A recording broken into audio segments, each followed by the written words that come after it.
SIR নিয়ে শুরু হয়েছে আরেক খেলা। কতদিন চলবে? ভোট পর্যন্ত চলবে। আমি তখনও বলেছিলাম এনআরসির সময়, এই এনআরসির খেলা ভোট পর্যন্ত চলবে, এসআইআর এর খেলাও ভোট পর্যন্ত চলবে। তারপরে কি করতে হবে আপনাকে? বিজেপি আর টিএমসি তোমার দেখা নাই গো, তোমার দেখা নাই গান গাইতে হবে। আপনি পশ্চিমবঙ্গের মুখ্যমন্ত্রী, এসআইআর নামে মানুষকে উত্তেজিত করছেন, মানুষকে এই করব তাই করব ওই করব, গলা কেটে নেবো, হেলে দেবো, রক্তগঙ্গা বই দেবো। আপনি কেন অনুমতি দিয়েছেন বলুন? একবার তো বিরোধিতা করেননি আপনি, একবারও বিরোধিতা করেনি। চালাকি করবেন না মমতা ব্যানার্জি। আপনি মুর্শিদাবাদ জেলায় এসআইআর নামে ভয় ভীতি বাতাবরণ তৈরি করে ভোটের বিভাজনের চেষ্টা হচ্ছে, মানুষকে বিভ্রান্ত করা হচ্ছে, মানুষের কাছে ঘুষ নেওয়া হচ্ছে, কাগজ লিখে দেওয়ার পরিবর্তে মানুষের কাছ থেকে কবলানো হচ্ছে, তোমরা আমাদেরকে ভোট দেবা।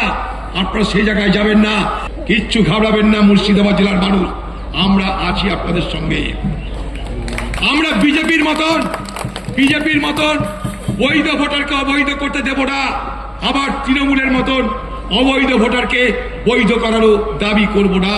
আমরা নিরপেক্ষভাবে যারা হক আছে, যাদের যোগ্যতা আছে, তাদের যেন কোনোভাবেই বঞ্চিত করা না যায়, তার জন্য লড়াই করব।